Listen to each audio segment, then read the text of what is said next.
The next sample problem that we worked through in class was actually one of the problems that deals with quantitative nuclear chemistry. So finding the number of radioactive nuclei that are left after a certain time period has passed, so allowing these nuclear materials to decay. And just kind of reminding ourselves, when we do these kind of quantitative nuclear calculations, there's really two equations that are important. The first is that the half-life is equal to 0.693 over K. And we had an earlier problem here that kind of showed us how we derived that. So this was a sample problem that we worked through that just kind of reminded ourselves when we're undergoing nuclear decay, we can actually use our gold standard equation to actually derive and calculate this. And then the second equation that's really important is one that allows us to relate the amount of material that we started with, so the amount of material that we started with what we have after a certain amount of time, to the rate constant and the amount of time that's passed.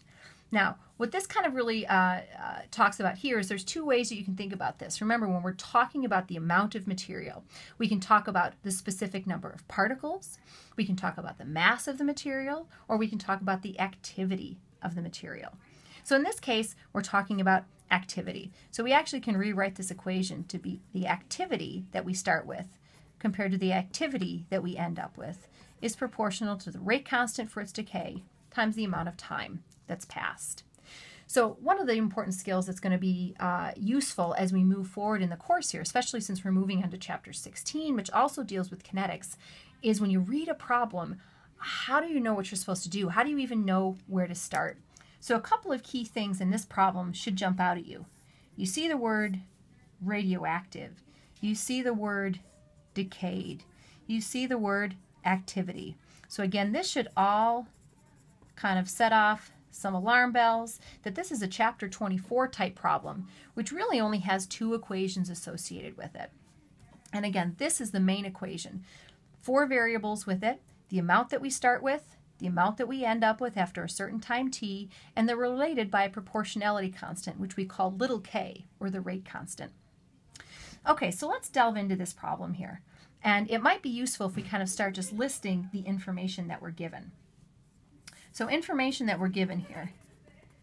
We're given that the half-life is 29 years. Well, let's just read through the problem here. They talk about strontium-90. It's a radioactive byproduct of nuclear reactors. Behaves biologically like calcium, which means, unfortunately, your body can take it up and treat it as though it were calcium, but it's a radioactive ion.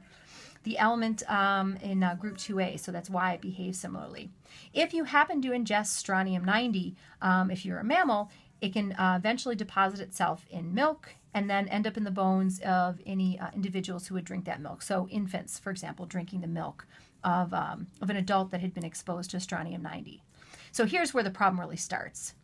If a problem of strontium-90 has an activity of 1.2 times 10 to the 12 d per s, this stands for disintegrations per second, what would the activity be and then the fraction of nuclei that decay after 59 years have passed? Okay, so again, let's talk about the information that's given here. So what's given is that the half-life is 29 years. The time that's passed is 59 years. So again, ballparking this is about 2 half-lives that have passed. And we just kind of worked on an in-class problem where we said, you know what, counting half-lives will sometimes work to get you the answer, but only if the amount of time that's passed is an exact whole number integer of your half-life. And in this case, it's not the case. We're not exactly a whole number integer, but we can use this to ballpark and say, you know what, about 2 half-lives have passed. So kind of thinking about what we expect, we'd expect the activity to be about 25% left. So the activity should be about 25% of what's left. And in terms of the fraction of nuclei that have decayed, so again, if there's 25% activity left, that should mean that about 75% have decayed. So again, this is information that we can ballpark so that when we get answers, we can see if they make sense with what we predicted.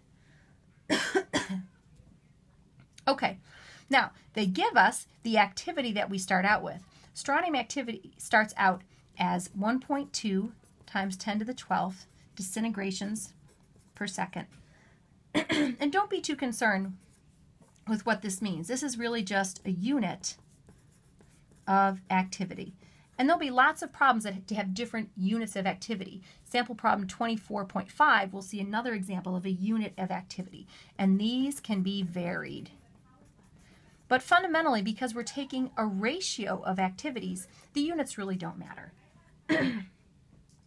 So remember, the two relevant equations that we have are that T1/2 equals 0.693 over K.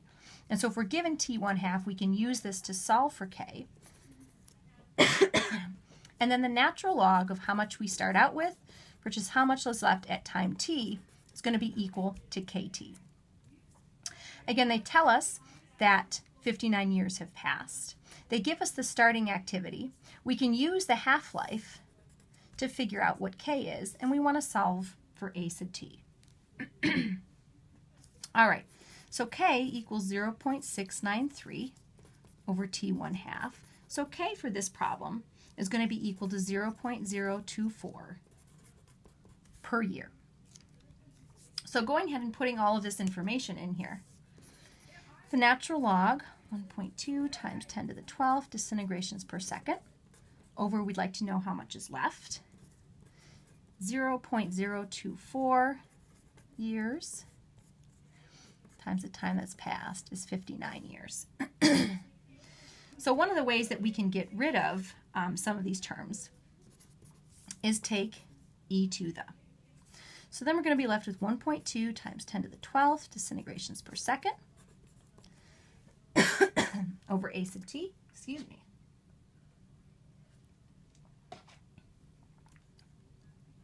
And that equals e to the 1.416. And that equals 4.1206. Solving for A sub t then, that equals 2.91 times 10 to the 11th disintegrations per second. And kind of comparing that to what we started out with, we can see that that's about 1/4 of what we started out with. And that's what we predicted. We predicted that the activity would be about 25% of what we started out with. Okay, so that solves, there's two parts to this problem. We'd like to know what the actual activity is, and that's the first part of this problem. The second part of the problem asks for the fraction of nuclei that have decayed. So when we think about the fraction that have decayed, remember, anytime you think fraction, think part over whole. And in this case, our whole is always going to be how much did we start out with. But in this case, our part we have to think about. If we just put A sub t over A sub 0, that will actually not give us the fraction that's decayed, because remember, A sub t is what's left. So again, this over, if we make A sub t our part over our whole, that will not give us the fraction that's decayed, that will give us the fraction remaining. We want the fraction that's decayed, so we have to take the fraction that we started with, subtract what's left, and that will give us the fraction that's decayed.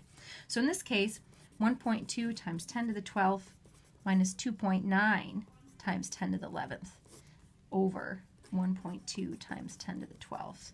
That equals 0.76. And we had predicted at the start of our activity that about 75% will have decayed to give us about 25% activity remaining. So as a fraction, 0.76 is close to our ballpark of 75%.